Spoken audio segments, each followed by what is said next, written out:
என் பேர் Anandan. Okay sir.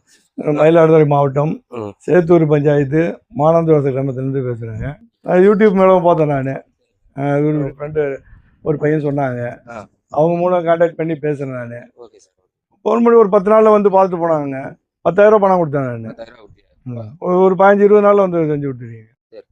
போர் போட்டு service எடுத்து ஒரு 3 வருஷம் ஆகுதுன்னா எனக்கு வந்து இன்னும் ஈபி சர்வீஸ் வரல. சரி, நீ யூடியூப்பில் சேனலை பார்த்தோன்னா சரி, அது இப்போ சோலார் போட்டோம்னா நான் எப்பயுமே ஒரு போகம் தான் விளைவிச்சிட்டு இருக்கேன்.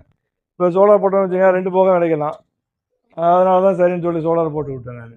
நல்லா சுறுசுறுப்பாக வேலை பார்த்தீங்க. சீக்கிரம் போட்டு முடிச்சிட்டீங்க. அது திருப்தியாக இருக்கு. பொருள் எல்லாம் நல்லா இருக்கா சார்? எல்லா பொருளும் நல்லா இருக்கு. அவுட்புட் நல்லா திருப்தியா இருக்கா? நல்லா இருக்கு. இப்போ சூரிய ஒளி பண்ணோன்னா நல்லா சப்ளை நல்லா கிடைக்குது எனக்கு. சரி. எப்படி வேலைலாம் நல்லா திருப்தியாக இருக்கு. நல்லா இருக்குங்க. Okay sir. உங்களுக்கு பிடிச்சிருக்கா? எல்லாம் பிடிச்சிருக்கு எனக்கு. எல்லாம் பிடிச்சிருக்கு. இப்போ மற்ற விவசாயி இது வந்து கேட்டு இந்த சோலார் விரும்பலாமா? இல்லை, அது என்ன பார்த்து வந்து கேட்டாங்கன்னா நான் உங்களுக்கு ஃபோன் பண்ணி சொல்கிறேன், வந்து போட்டுக்கலாம் அப்படி. Okay sir. நீங்கள் யாருக்கு பெஸ்ட்டு சார் கான்ட்ராக்ட் பண்ணீங்க? எடுத்தோடனே பாத்திமா மேடத்துக்கு தான் ஃபோன் பண்ணேன் நான். அவங்க ஃபோன் பண்ண உடனே ஃபோன் பண்ணி கேட்டாங்க என்கிட்ட. ஓகே. கேட்ட உடனே இதை டீட்டெயில் எல்லாம் சொன்னாங்க. எனக்கு திருப்தியாக இருந்தது. Okay sir. என் போர் வந்து 150 அடி. அது 100 அடி போர் தொங்க விட்டுருக்காங்க. சரி. 2 இன்ச்சு டெலிவரி இருக்குது. தண்ணி நல்லா சூப்பராக நல்லா வருது. Okay sir. ஒன்றும் பிரச்சனை நல்லா இருக்குது. சரி சார். கேடெக் நம்ம கம்பெனி பேரை சொல்லிடுங்க சார். கேடெக் சோலார். கேடெக் சோலாருக்கு ஒரு நன்றி. ஆமாம், ரொம்ப நன்றி.